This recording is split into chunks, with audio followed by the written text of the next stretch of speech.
جو لوگ کافر ہیں ان کے مال اور اولاد اللہ کے مقابلے میں ان کے ہرگز کام نہ آئیں گے، اور یہ لوگ اہل دوزخ ہیں کہ ہمیشہ اسی میں رہیں گے۔ یہ لوگ جو مال دنیا کی زندگی میں خرچ کرتے ہیں اس کی مثال آندھی کسی ہے جس میں سخت سردی ہو، اور وہ ایسے لوگوں کی کھیتی پر جو اپنے آپ پر ظلم کرتے تھے چلے اور اسے تباہ کر دے۔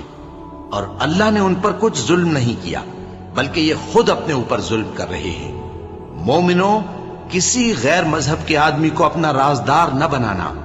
یہ لوگ تمہاری خرابی میں کسی طرح کی کوتاہی نہیں کرتے اور چاہتے ہیں کہ جس طرح ہو تمہیں تکلیف پہنچے۔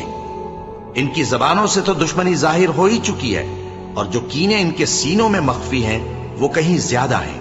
اگر تم عقل رکھتے ہو تو ہم نے تم کو اپنی آیتیں کھول کھول کر سنا دی ہیں۔ دیکھو، تم ایسے صاف دل لوگ ہو کہ ان لوگوں سے دوستی رکھتے ہو، حالانکہ یہ تم سے دوستی نہیں رکھتے، اور تم سب کتابوں پر ایمان رکھتے ہو اور یہ تمہاری کتاب کو نہیں مانتے، اور جب تم سے ملتے ہیں تو کہتے ہیں ہم ایمان لے آئے ہیں، اور جب تنہا ہوتے ہیں تو تم پر غصے کے سبب انگلیاں کاٹ کاٹ کھاتی ہیں۔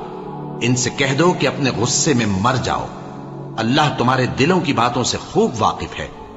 اگر تمہیں آسودگی حاصل ہو تو ان کو بری لگتی ہے، اور اگر تمہیں رنج پہنچے تو خوش ہوتی ہے، اور اگر تم تکلیفوں کی برداشت اور نافرمانی سے کنارہ کشی کرتے رہو گے تو ان کا فریب تمہیں کچھ بھی نقصان نہ پہنچا سکے گا۔ یہ جو کچھ کرتے ہیں اللہ اس کا احاطہ کیے ہوئے ہے۔